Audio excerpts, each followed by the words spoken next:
All right. Welcome back to Year One Podcast, episode 7.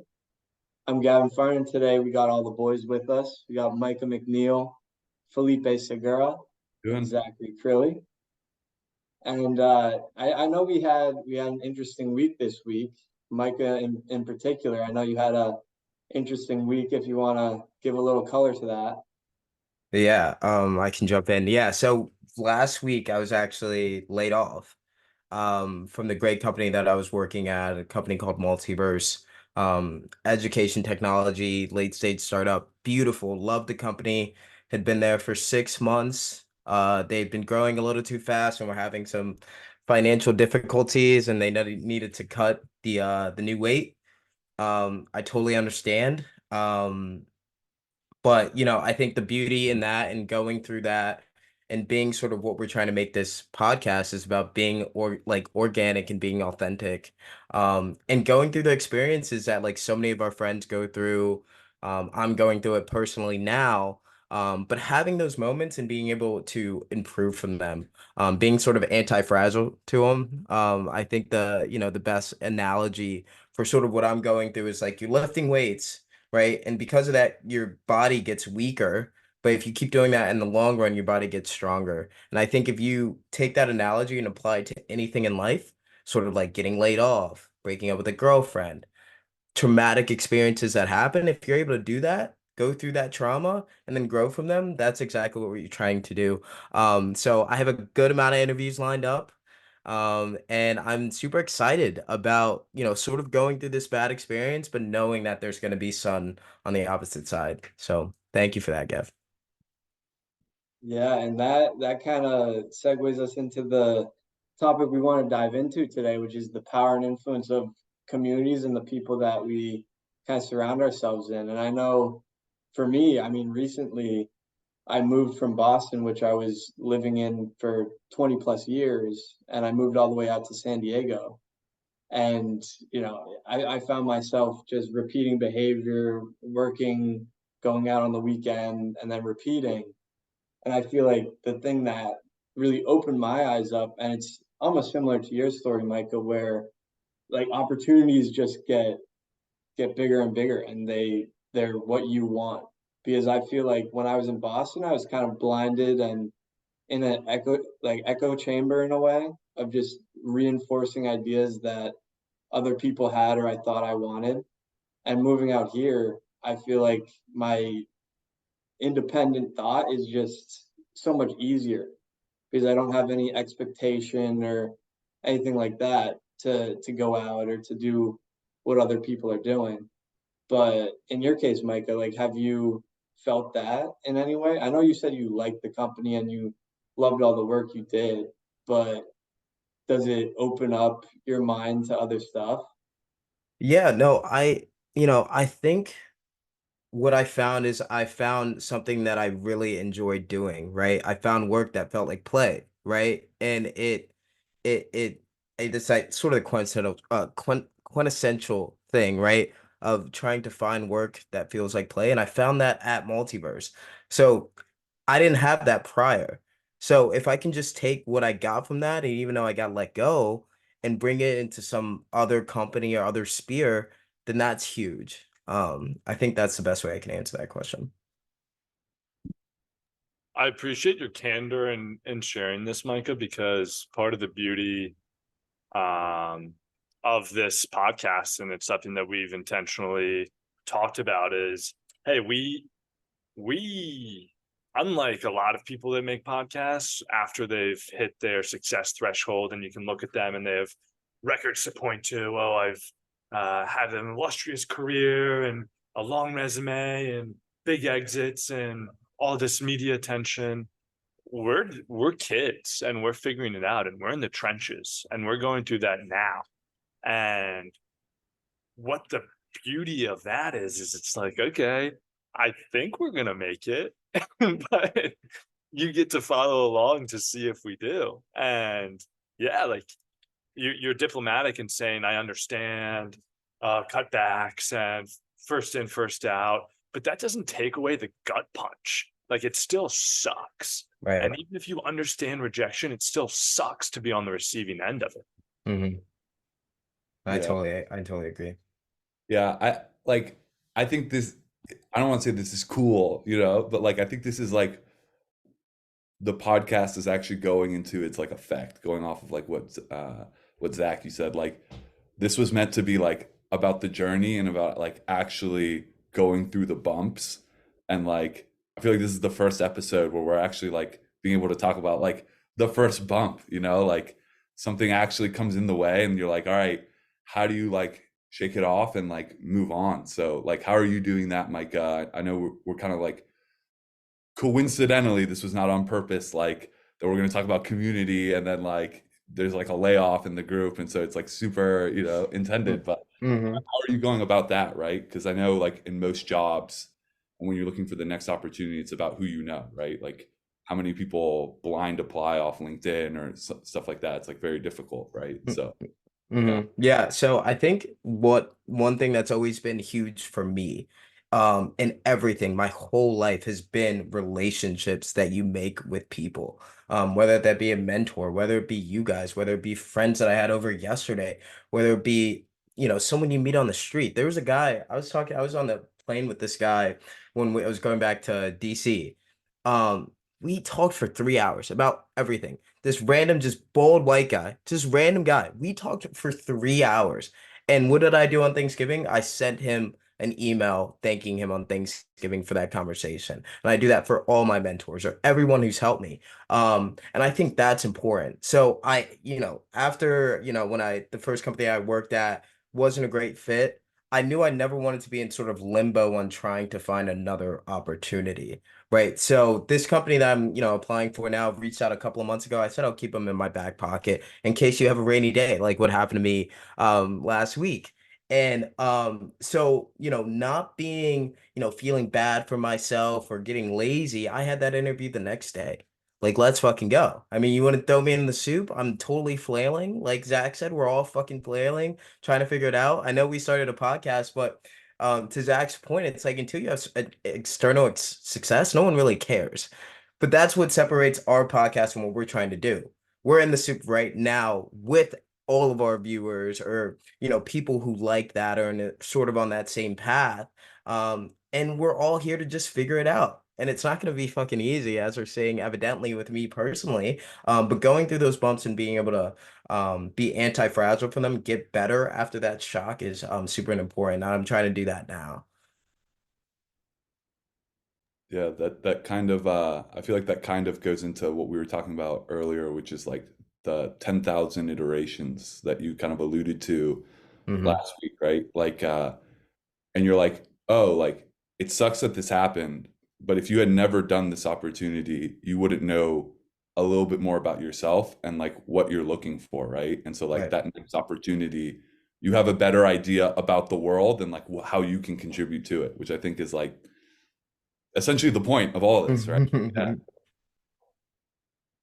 Yeah, that's great though. I mean, Micah, I was in the same position as you about a year ago. So I was working for a company right after school, and then I got laid off. And basically during that time, I was like, okay, either get another job or just start a company. And Zach was actually talking to me about an opportunity of doing something. And while I was at that company, we were having calls, we were having conversations. And it's funny to think about this. I haven't thought about this, but we were just talking before that, before I actually got laid off. And then I was like, oh, yeah, I'll just do this. And it seems like you're in the same situation where you're like, oh yeah, I'll just do this that they reached out 2 months ago. And I feel like that is a huge point of having your eyes open to opportunity and being just a simply a go-getter, like being prepared for the rainy day you were talking about. But I think that this is just associated with who you're around too. And like with you in New York, I mean, there's really so many opportunities there. But in terms of who you were working closely with at the company, and then basically they're out of the question now, like how does that affect you in terms of going forward? Like, are you going to keep in touch with them, or do you just kind of find new people, find a new group, and go from there? So, again, the people who I've met there who I have genuine connections with, I'll continue that conversation, and hopefully those are relationships that will last decades from now, right? And hopefully when they're in different positions or I'm in a different spot, I'll get better from that. I think what I really liked about your experience though was like you're working this job, you're like, all right, this is okay. And then, you and Zach are talking and you're like, let's just start a company. Taking that leap of faith though is something that like no one does, right? Like the very small minority of people do. So when you mentioned that, like that was like really was the highlight. Like maybe this opportunity that me getting laid off, yeah, it's that gut punch that, Felipe said, yeah, it's a fucking gut punch, but like maybe a door that I never imagined can open up now. Like, everyone's always talking about meditating, but really when you want to meditate, what you really want to do is like self-examine yourself. Like, what am I reading or what are my relationships? What do I need to take out of my life? Like, what am I eating and stuff like that? So having this like sort of humbling experience has allowed me to do that. I studied French in college and tried it, and like no French like whatsoever. I took it for 4 years and like completely I was just failed. And I just bought this and I've been reading it every day. And now I feel like I've learned more in French than I did in those previous 4 years. So just really having opportunities like that and growing from traumatic experiences is the only way you grow, and putting myself in uncomfortable spots, relying on the relationships that I've made, and hopefully I'll get somewhere.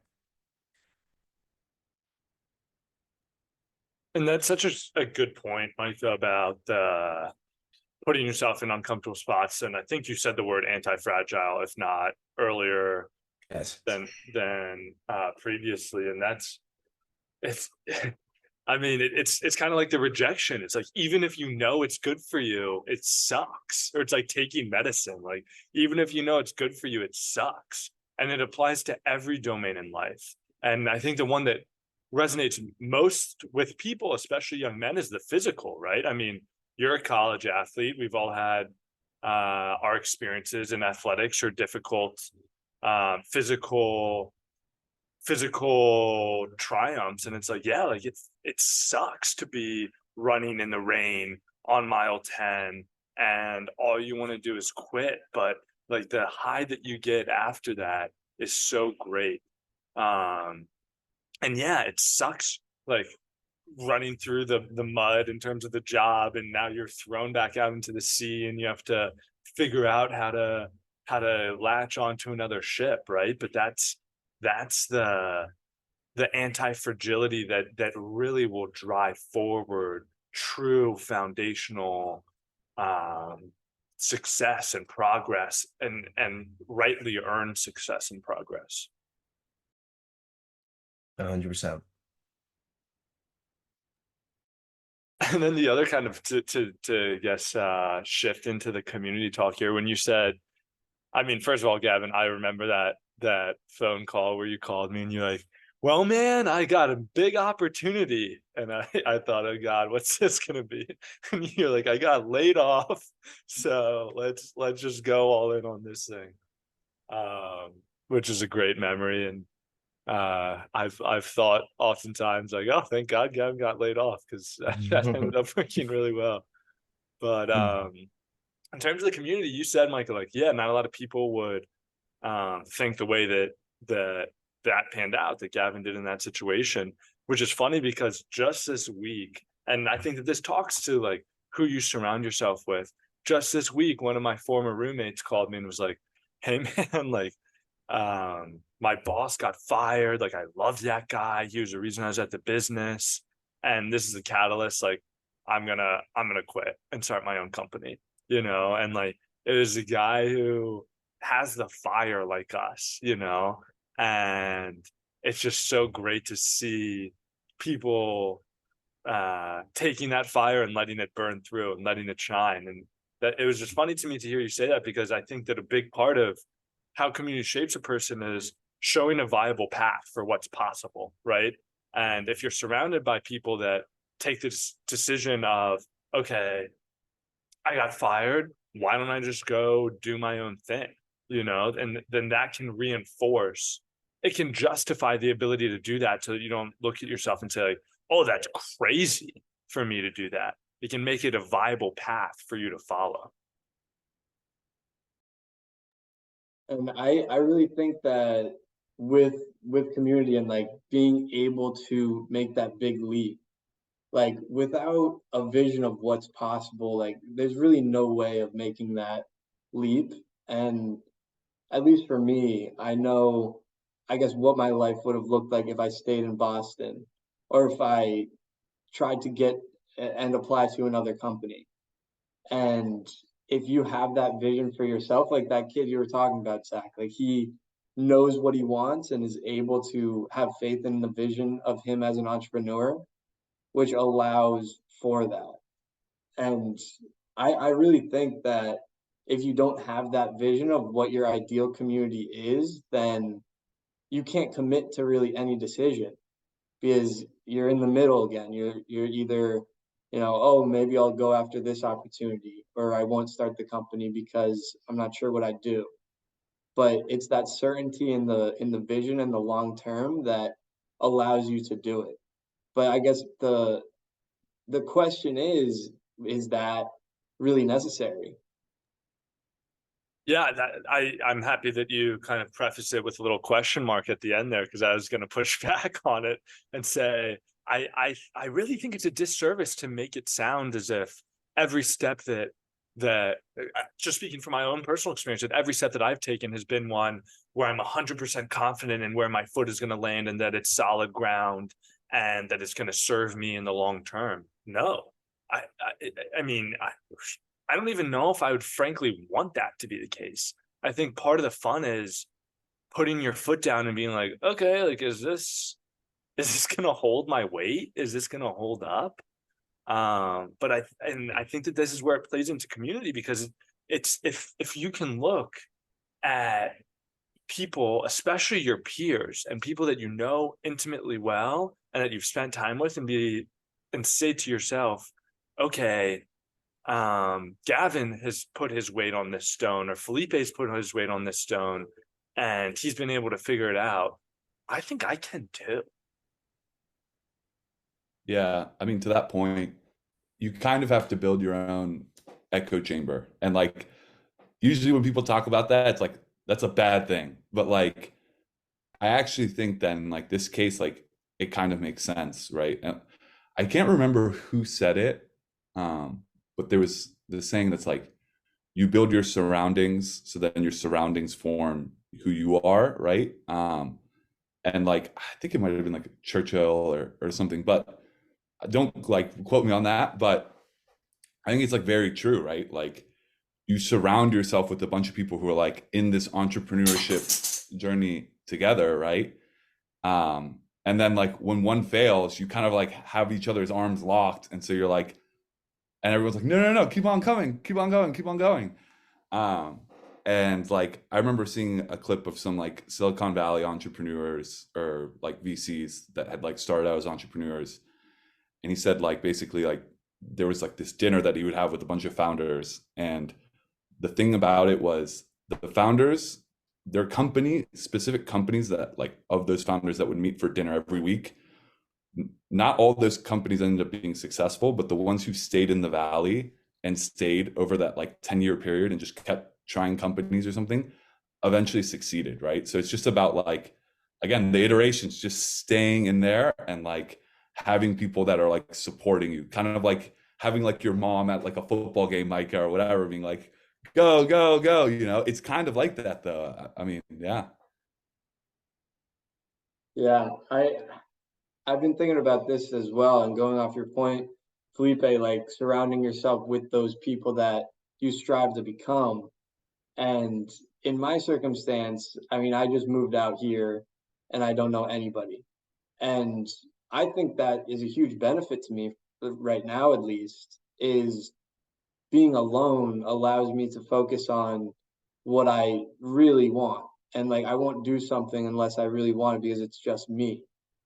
And I'd argue that that is more valuable than being in a community that like Boston, like having my friends I go out with and doing the same thing week after week and not having this shock. Like for me, that big change is just accelerated learning of, okay, now I know what I truly want, and then I'll work toward a community that aligns with those values.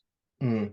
I think we're talking a little bit past each other because I do agree that in solitude, that's the only way you truly grow. Like if you want to become a world-class athlete or something, you're gonna have to really train on that. If you want to become smarter or you want to read more, that's all in isolation. There's no group like, oh, like let's go do a group workout together or something like that. Avoid that shit. That shit's noise. I think what Felipe and I think Zach are talking about with the group is like it's almost cliche saying it, but it's like there's like five monkeys smoking. You're gonna be that sixth monkey smoking, right? So to your point about leaving Boston too because of those things that you would have done, I think if there was a other group of maybe like kids that you maybe weren't as close with, but like we're on this path that this quote unquote path, then maybe you would have been inspired by them. So I think exposure is like the number one to me is being around people that I know, they think long term and try to just expose myself to those people as much as possible. And that's you three. So you three are part of that. So and I grow because of that, if that makes sense. But how do you do that when you're surrounded by people that might not have that mindset?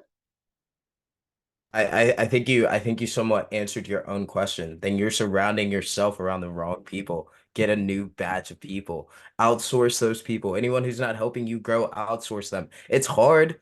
It's hard. The relationships, like the girlfriend who's the bad girlfriend, let her go. The friend that can't get out of his own way, let him go.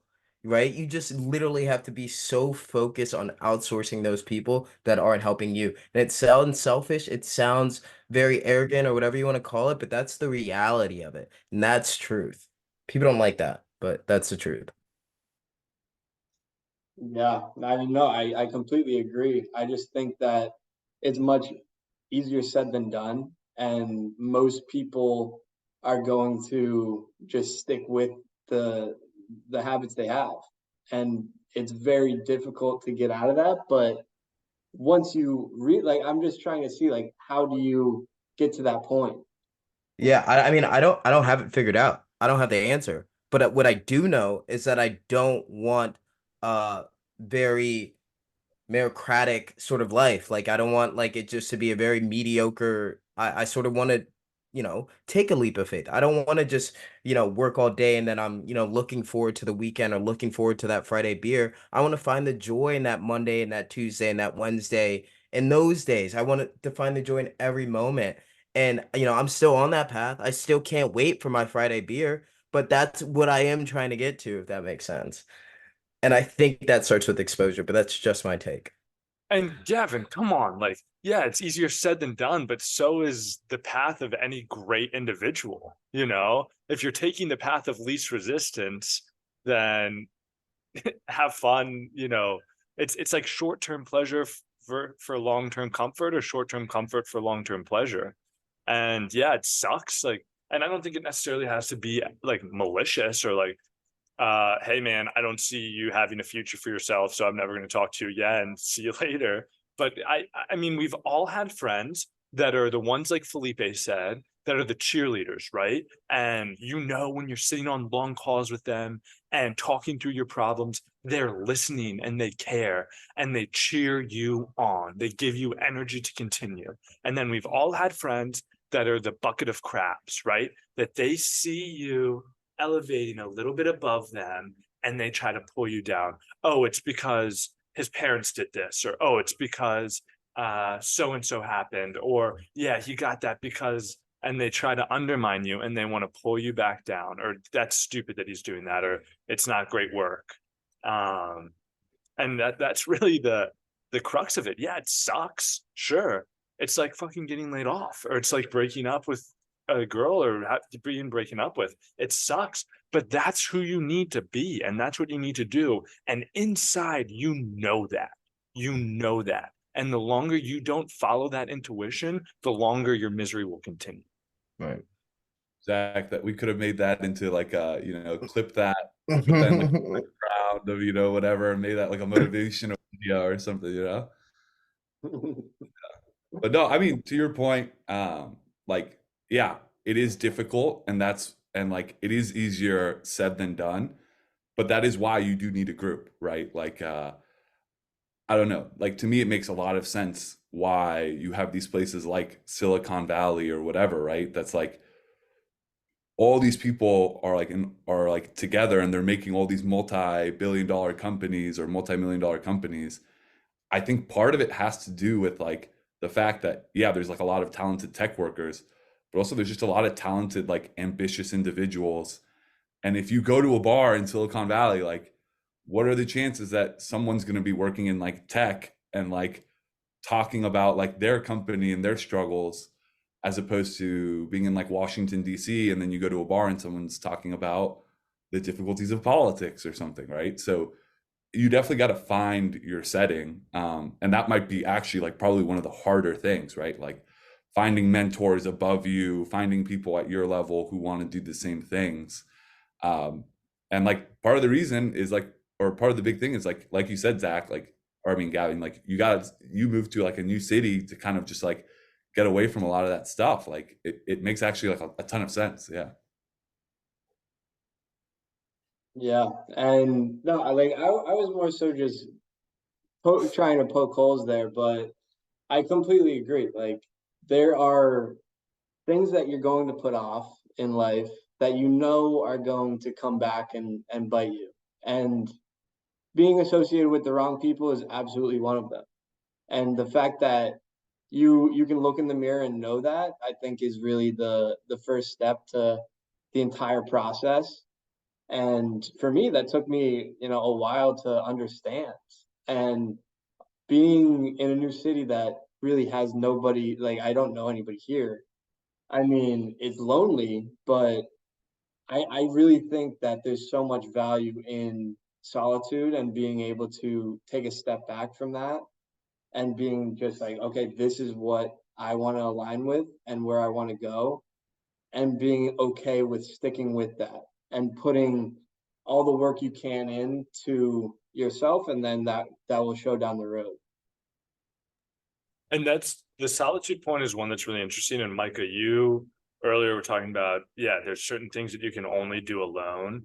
And I'd really be curious to hear your thoughts about this, because I've been thinking a lot recently about how being on the entrepreneurial journey has almost like confronted me with, I think, what most people have is like a midlife crisis of like, okay, like what's my real purpose? Like, do I find value in my work? Am I satisfied with what I'm doing every day and the mission and the vision that I'm pursuing? And I don't think that I would have gotten that had I not had so much time to be by myself and reflect and really come to what that means for me and what I want. But at the same time, I also know that I benefit greatly from having those conversations with other people. So I'm seeking the balance between the two in my own perspective. And I don't know if you guys have similar experiences, but how do you kind of balance out the things that you need to discover solo and things that you can experience with a group and talk through, and that makes a richer decision? I think it really just comes down to, I mean, like we were talking about last week, the difference from action and thinking about action. I think the primary thing is just to be committed to action that aligns with your goals. I mean, yes, you have to figure out those goals, but that's how I see it. Like if you are acting in your own self-interest, you will find those people that also align with that. But until you act, before that, there's really no progress. And you won't find those people won't reach out to you. I mean, that's my opinion on it, but I know there's other aspects to it, but I think action is the primary thing. Yeah, I think with me personally, if I'm trying to learn something, if I'm trying to get into better shape, if I'm trying to have better mental health, if I'm trying to whatever how to you want to come up with, I need to do that in solitude. The thing that I loved about working in sales was I had that autonomy to sort of be creative, be sort of just like think about my sort of process of going about that. And then I try to just do have that same ideal with everything in life, right? And then I think with people, like if I have to drink to hang out with you, then I'm probably gonna outsource you. Or that's, that's what I'm trending. Like if I can't, if I don't, that's one thing. If I have to drink, I'm probably with you. Like if I have to drink to hang out with you, probably just gonna stop hanging out with you. If there's like sort of this imbalance in sort of relationship, like you're above me or you're in superior to me uh you're inferior to me. Like I want to avoid that. I want all like just peer-to-peer relationships with people. I don't want any of that. So I'll outsource you if there's any of that imbalance. And being okay with that. Like I'm indifferent, most people what we really want is like we want respect and admiration, right? We don't really, and I think with me, like sort of indifferent if someone wants to be my friend or not. Like I have enough friends. Like I'm not really forcing, but if you're not helping me to become better, then we all have them, like friends that were probably our quote unquote best friends a decade ago. You know, a lot of them probably still aren't there. And continuously doing that, allowing that feedback loop to come and make iterations off that, I think are immensely important for me and what I'm trying to do. And I think we're all trying to do that. Everyone our age is trying to do that. So that's my answer. Yeah, just like Micah said, you need data, like, right, to make any decision. And then you get the data, and then you say, is this leading to the outcome that I want? And then it's not. Okay, what's working, what's not working? And then, okay, I think if I do go over there, then I'll get closer to where I want to go. And then you reevaluate. Like, obviously, there's components where you have to reflect and where you have to do, but the do function or factor has to be like 10 to 1 to the analysis or even more probably. So yeah, amen to that. I can't wait for somebody to reach out to me asking to drink, and I'll just respond saying, "Consider yourself outsourced, bro." Why Micah's, do it? I'm guilty of it. Micah's friends are gonna be like, oh, that's why he hasn't called me. You just gotta Outsourced. outsource. When Micah doesn't want to be friends anymore, we're just gonna get a one-word text, outsourced. But I think is a big part of this community and friend and peer conversation too is authenticity, right? Is the guy who can like come to you and say, hey, like I'm figuring this out, like I'm struggling, and this is what I am going through, and let's figure this out together. I was a part at in school, I was a part of this community called E-Tower, which was uh they blew it up so much and made it seem like it was the cream de la crop. I had to go through 20 interviews to get in, and it was they kept on saying this is the number one entrepreneurship community at the number one entrepreneurship school. These are the kids. We've created X amount in value over the past 20 years. And then I got there, and so much of it was just like infighting and posturing. And every week we would have a meeting, and it was like everybody would go around and say what they got done this week. And it was just like, how much can you BS to make other people think that you're doing well? And that was such a lightning rod moment for me because I was able to seek out the people in there that were actually were grounded and were wanting to do things and move the needle, and they've become very close important people in my life because I know I can call them and say like, hey, like I'm really struggling with this, and I don't have to put on this veneer that I feel is often one has to put on with people that they don't know or they don't feel comfortable with, to be perceived in one way or another. And that's the sign of a really fruitful relationship, in my opinion, is somebody who you can be vulnerable with and have them be the cheerleader that Felipe was talking about and help you come out of that because they love you and they want you to succeed and they're invested in your success.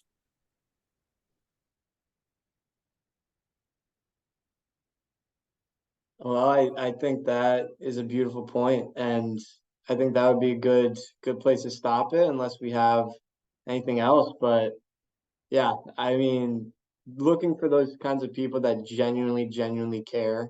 I mean, that is something, I mean, more valuable than anything else, really. And that's why I love these conversations so much. I mean, I hope listeners can get some value from that. But overall, I mean, great combo. But we'll get back at it next week, and we'll log off.